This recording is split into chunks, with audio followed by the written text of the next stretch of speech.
Coach Rapp. How you doing, man? I'm doing great. Doing great. Well, we appreciate you hopping on with us, man. Truly excited about this episode when we connect with high school coaches, especially in areas that we hadn't had the opportunity to have our convention at or even just have a ton of guys on from that area. So being up in Maryland, we sure appreciate you kind of hopping on with us. But to hop into the show, man, what was that moment in life that you knew wanted to be a ball coach? Oh. Mm. Well, I can remember I was playing 85-pound football. I played quarterback from the time I was 6, and we were a wing T team. And I can remember that my coach would never call Sally on first down, only on third. So we were playing in a tight game, and I changed the buck sweep call at the line of scrimmage to Sally, and it went for 6. And I never forgot. I came over to the sideline. Our D coordinator grabbed me and said, "I always knew you were going to be a coach." And I think it kind of just, it kind of just stuck right there the back of my head. It kind of laid there. Same thing. My dad has been coaching as long as I've known him, so I think it was, a little bit of both. As you've kind of grown as a coach here, one of the things that you've kind of become known for, and you've done several clinics and podcasts over the years, and the topic is kind of your one word tempo play. And I know this is like a big deal for a lot of coaches out there, right? Everybody wants to try to go fast, and they always struggle with how do we get there? How do we what's the right way to package this stuff so it's effective, it's easier for the players to learn. How have you been able to implement this in a way that allows for everyone to play fast, but at the same time giving you the flexibility to do what you want while also, making it easy for the players? Because I think that's ultimately the goal here, is to get them to understand what's going on so they can go fast, right? Yes, sir. The biggest thing is with me in speed words or one word tempo plays or trying to move as fast as you are, you have to figure out what fits you. So I would say more trial and error has led me to where we are today. We went around the country as a staff and kind of sat with college coaches and high school coaches and found out kind of how everybody did it. And then, for lack of other words, kind of picked and chose, all right, this going to work for us. This not going to work. We can't do it exactly like somebody else. And through trial and error, I think we're 5 years into the system now, and it changes every year. We add, we take away. We live by that KISS philosophy more than anything else. You got one? I was gonna ask you real quick. I always find this interesting. My brother's a head high school football coach here in the state of Texas, and longtime high school coach here in Texas. And every spring he finds some time to go to a particular college. And while I was coaching college ball, I was like, what was the rhyme and reason? Because sometimes he'd be like, "Hey man, I'm going out to Sul Ross University." I'm like, "Wait, man, they weren't very good on offense or defense." But he's like, "Man, they do this really, really well." What's some of the rhyme or reason that has helped you or guided you to visit some of these colleges or high schools across the country? Like, what were you looking for? I think that's the biggest thing that separates a good coach and a great coach. I think the good coach knows his system in and out and knows how to beat you with his system. The great coach is always evolving his system to stay in front, to keep other people chasing, if that makes sense. So kind of staying in our region where over here in Maryland, we're considered the DMV, so that's DC, Maryland, and Virginia. We got a lot of innovative people and innovative things that go on, but not to say that we're not doing the things that are being done in Texas or the things that are being done in California or the things that are being done in Florida for whatever reason, whether that be the weather, whether it be, more spring ball, more opportunities, whatever the case may be. But, kind of for us, going into the colleges kind of gives you a different mindset. You want to look at the drills, you want to look at the scheme, and like you said, a specific school might do this one thing really good, and you started kind of tinkering with it, and you want to know what the problems are, right? Trial and error. So you did this. Coach, can you tell me what defense did you see to stop it, or what were their answers? So now when I'm preparing my puzzle already is built in with an answer to beat that and that, if that kind of makes sense. Absolutely. I wanted to take a step back to the one word tempo stuff, just because I think this stuff is fascinating. And as we sit here and kind of talk about we're interviewing coaches, I always try to take myself and put myself in the position of the coach sitting in the car, driving, listening to this podcast right now. And I'd be remiss not to ask if you could give us like an example of one of these play. How without giving too much away, like what is a great example of like how you implement this one word stuff that a coach could listen to this and say, that's a great jumping off point. Like I could do some more research on this. Okay. The first thing you got to decide is who you are, right?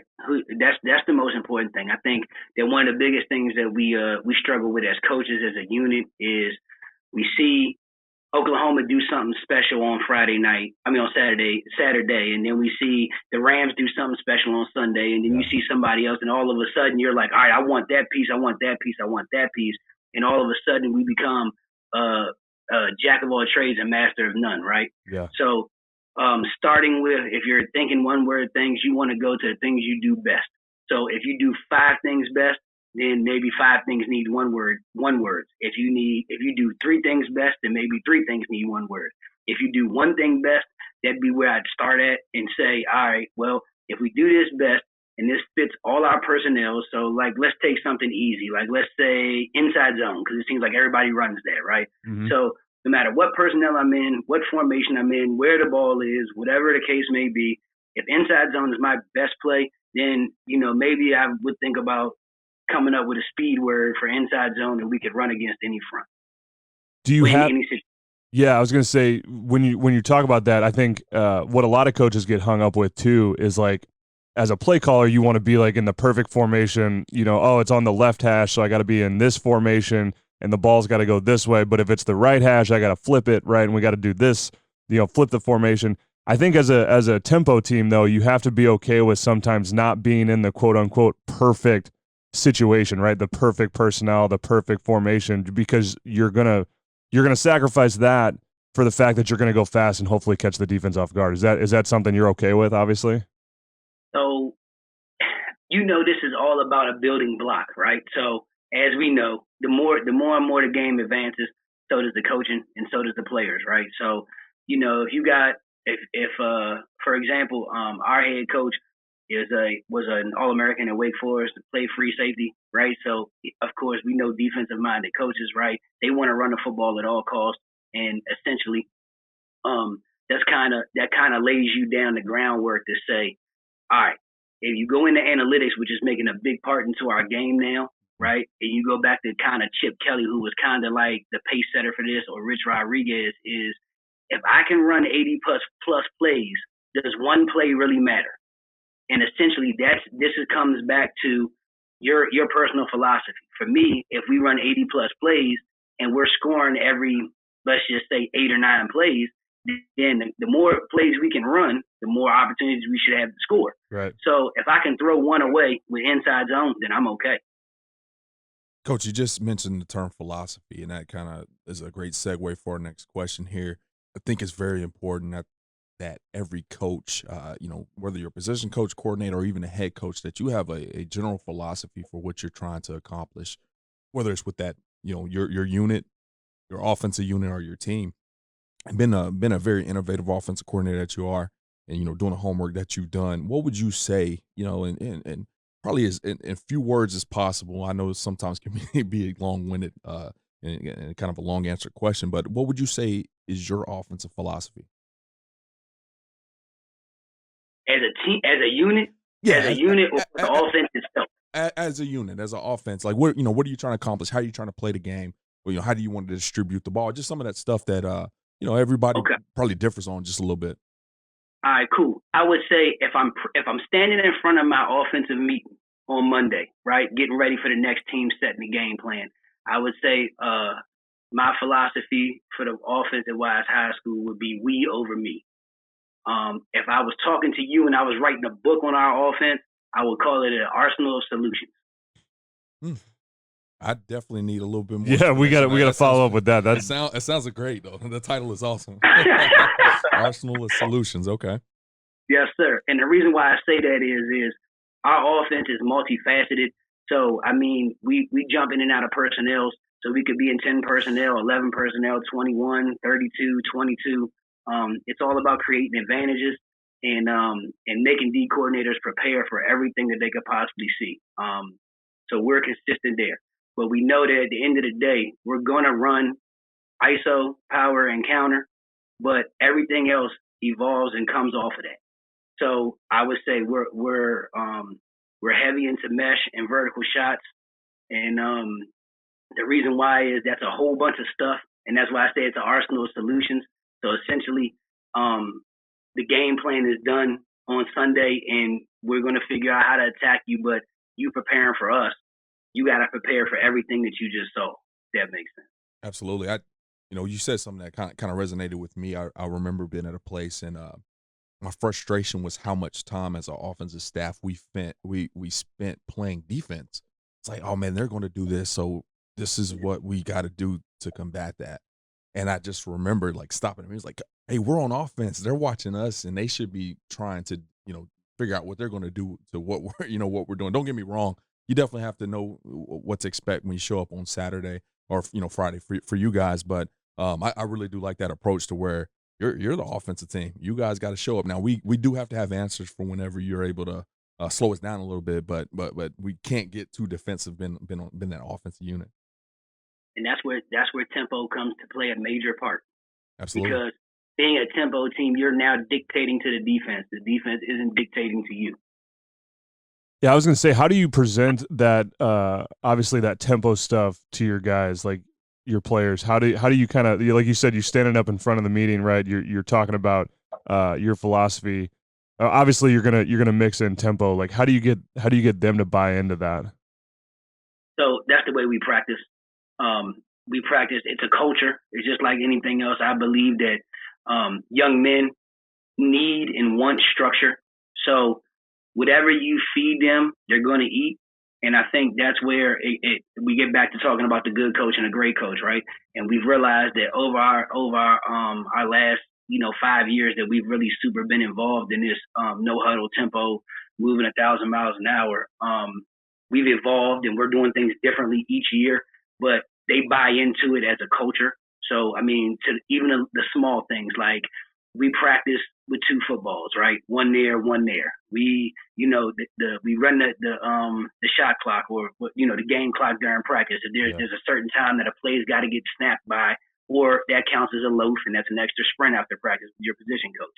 If these are things that we buy into. We play fast. We're going to play fast, and we're going to be fast. So practice is way faster than they see in the game, which means when you're getting the game and now the other team isn't used to practicing at this tempo, we see the effects of that.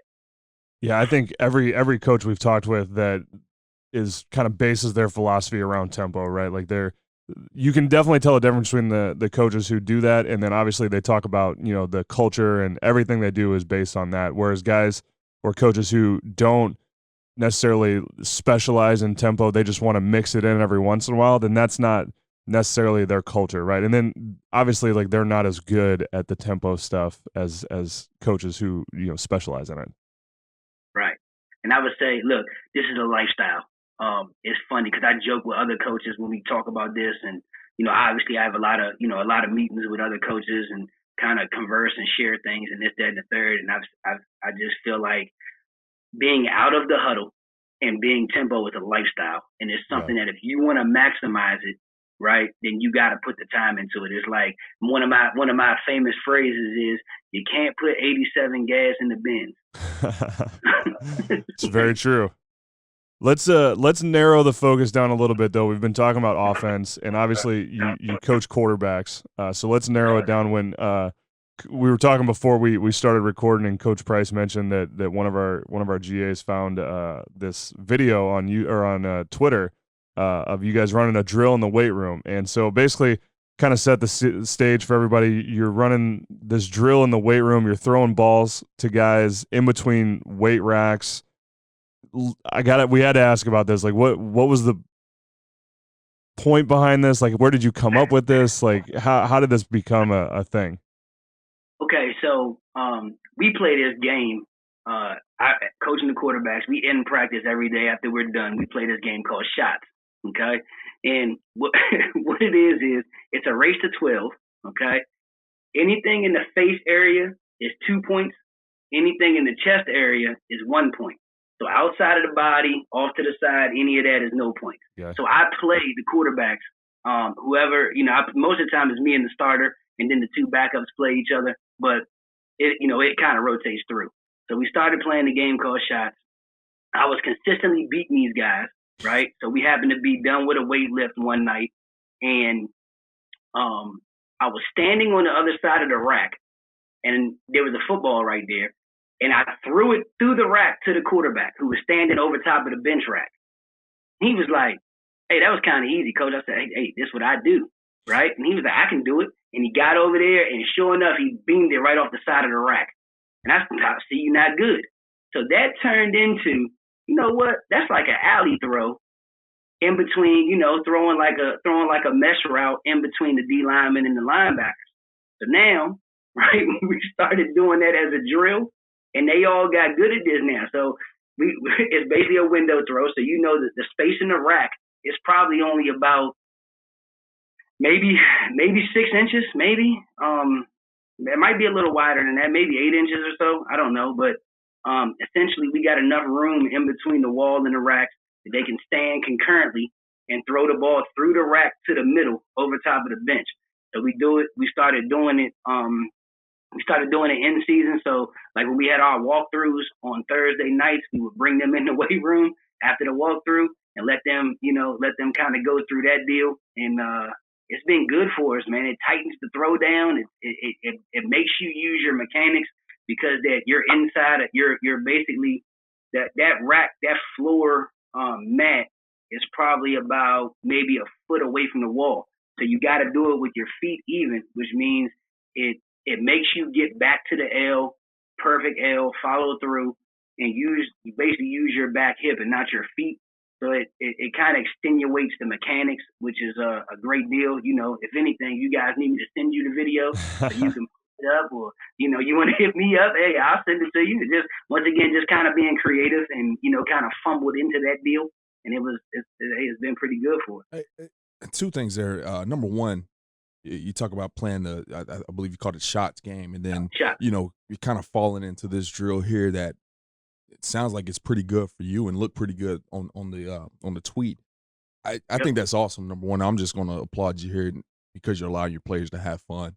Absolutely. It's at the end of the day, man. I think sometimes we get lost in the W's and L's and we forget about the main thing is allowing these young people to come out here and grow and still enjoy the game and love the game. And I'm sure they look forward to shots at the end of practice and Thursday nights kind of throwing it in between those weight racks. But the next thing is I spent some time in the air raid system. And I know you've talked about some of your stuff there, and I know what some of those philosophies fall underneath that air raid, that mesh. Yep. So I played and coached in it, and I remember the quarterbacks.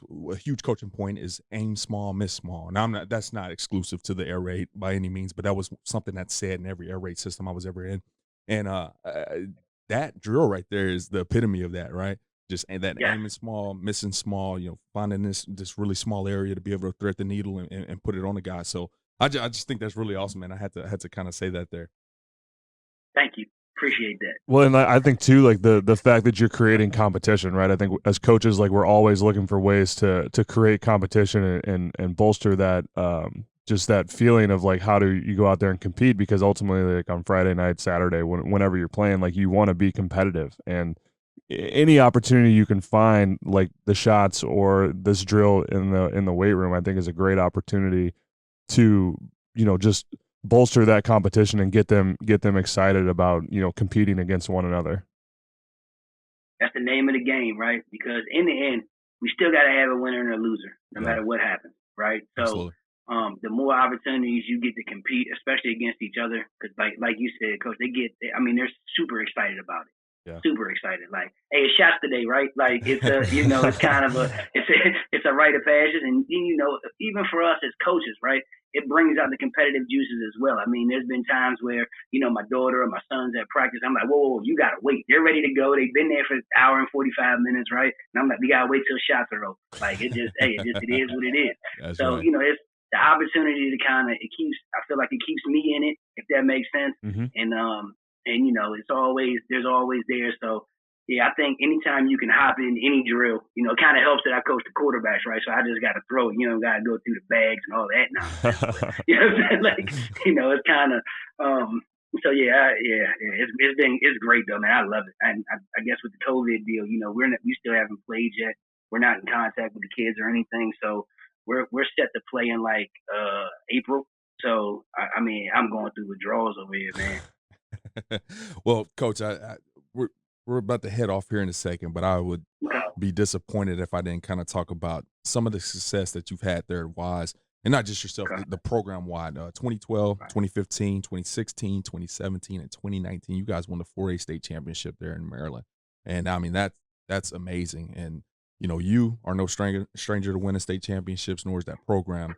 Most coaches never get the opportunity to win it, let alone even make it there. What would you say, is so special about yourself and Wise and the combination of both of you guys and the student athletes there that has allowed for that continuous success? I got to start with head coach DeLon Parrish. He's the only coach in school history, right? I think the school has been open. I think this is year number 16. We've won 5, been there 7 times. So I gotta start with him, right? Because he allows me the opportunity to be me, if that makes sense. Right. Yeah. So I got to start there. Secondly, I believe it's the culture. Our culture means everything to us. I believe, like, if you look at our staff, we have a staff of, although he is the only teacher that's in the building, we have a staff of, on our staff, we have, all college grads that played scholarship level sports. We have, we got a business owner, a lawyer, IT government person, a situation of, just good people, if that makes sense. So they're always pouring into the young men, and I believe that sets the boundary for everything else that follows, if that makes sense. I think that sustained success starts with administration. It starts with the kids buying in, and it follows by the community and the adults pushing everything else. I think just the whole Wise family is something special, and it's great to be a part of. And I don't see anything probably other than COVID stopping it. Yeah. Well, it's funny too. You kind of mentioned some of those things like culture and the people, and we've had the fortunate opportunity to talk with a lot of great coaches on this podcast, and we always joke when we talk with guys from like maybe like North Dakota State or Right. some of those high level Mount Union, some of those high level programs, at their respective levels that win a lot of games, a lot of championships, and that's what they're known for. It's interesting to kind of just see, like, when you start winning and the belief is there that like you're going to win, right? Like, I mean, you just believe, like, no matter what, like whatever happens, like we're going to find a way to win, right? I think that's such a driving force behind championship level teams that can consistently do it. And you guys have shown, over the last 10 years winning 5 state championships, right? Like, consistently, like when your guys know, like, hey, it's state championship or bust, right? Like, that's our goal. And so, like, we can't be anything short of that. That, I think, is so powerful in the long run. In 2018, when we got to the Final Four and lost in the semifinals, it was a big time reset button for us as a program. I think it made everything kind of go back to square one and get back to the reset. I guess that's the biggest thing, like the reset button, where you kind of just go back and dot the I's and cross the T's and understand how, like Coach said, some people never get to this point. And I think we kind of got to a point where it was kind of taken for granted.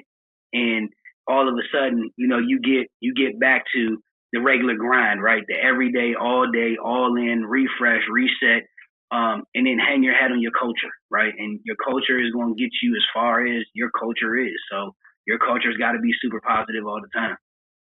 That's awesome, Coach. I think it's a great place to end it. Before we let you go, though, we got to give you an opportunity to plug social media handles, stuff like that. Any way that guys can find you, follow you. Obviously, you're putting stuff out there on Twitter, right? I mean, we'll link that stuff, but we want to give guys the opportunity to find where they can follow you. Yes, sir. Please, Twitter's kind of my mojo. Come on over there. My handle is Coach Rapp _O. So that's I mean, whoa, boy. COACHRAPP_O. Awesome. We'll link it too in the show notes for guys to make it easy. We'll have we'll try to find that video and stick it in the show notes as well too. Coach, we appreciate you taking the time to talk with us today. Thanks, man. Yes, sir. Thank you for having me, man. This is it's almost a dream come true. I still remember the first time I went to the convention, and I was just in awe. Like, oh man. What year was that? All right, the first year I went to the convention was in Louisville. So that would have been, what was that? Probably 12 or 13. 5 years. Yeah, I'm about to say 13. Yeah, there you go. That, yep, I was in Louisville. I remember Louisville. Yeah. I was still coaching in Louisville, so okay. Yeah. Then Coach Price and I, started working here, so now we get to go to the convention every year. Except this year will be virtual, so anybody listening, obviously, we'll be doing everything on the library. So, but yeah, Coach, we appreciate you taking the time, man. Yes, sir. Thank you for having me, gentlemen.